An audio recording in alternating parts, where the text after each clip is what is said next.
If we take the case of something like tractors, right? Right now, and I'm most familiar with the Indian market, right now, a farmer who would buy a tractor farms 5 or more acres of land. But there's, globally, there's over 1 billion farmers that farm less than 5 acres. In India, it's 100 million plus, right? And those people are using a bullock, like an oxen type thing, 2,000-year-old technology. So one of the projects I'm thinking about is how can we bring powered farming, power-assisted farming equipment to these lower level farmers. This is an absolutely untapped market for powered farm equipment. And in India at least, and I think it's probably this way globally, the timing's right because you have a migration of people out of farming into urban areas to get kind of easier jobs, but still 70% of the population of India is involved with agriculture somewhat. So you've got massive scale, but this driving force that needs more mechanization.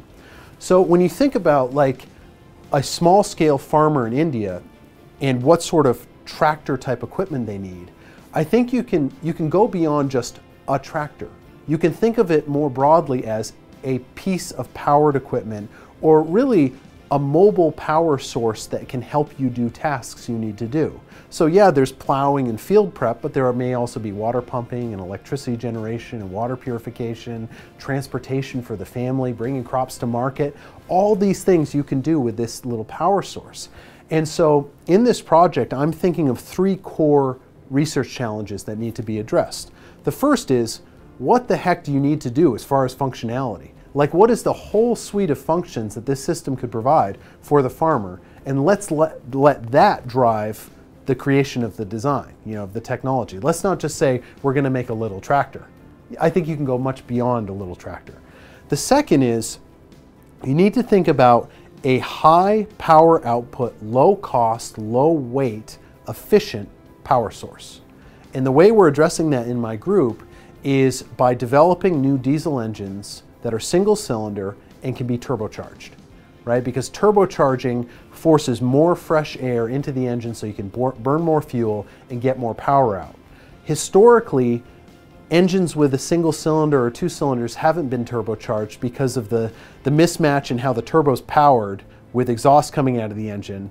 But that's happening when the intake valve's closed, so you can't force any fresh air into the engine. So we've figured out a way around that mismatch. And I think just if you think about the economics behind a technology like this, in a wealthy country, you can add more cylinders.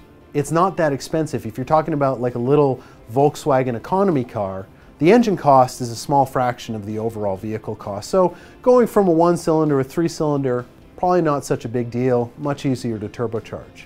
But if you're talking about something like a water pump or a generator where like the whole cost is the engine, it's pretty significant to add more cylinders. So I think a fascinating aspect about this is like the unique market that would drive the necessity for better single-cylinder engines. Because with a single cylinder, you have fewer precision parts. You've less material that you have to machine, and that's why it's less expensive. Right? So you have the requirements you have to meet, the power system, and then the final thing we're seeing that we have to figure out is traction. As you make a tractor lighter, conventionally it can pull a smaller load because the traction it can generate is dependent on its load. But if you make the tractor lighter, there's less material, it's less expensive. But the rub is that a lot of the implements that this tractor would have to use are going to be used by bigger tractors that are heavier, that require more traction. So I think there's a wonderful opportunity here to rethink how do you get good traction in a field with a lightweight device. You think of like how a bull does it. A bull can dig its hooves into the ground. It can go deeper. A tractor tire can't necessarily do that. And I think there's a lot of opportunities to redesign and optimize the treads on tractor tires for different situations. And it looks like there's some opportunities research-wise in that area, to really explore that optimization.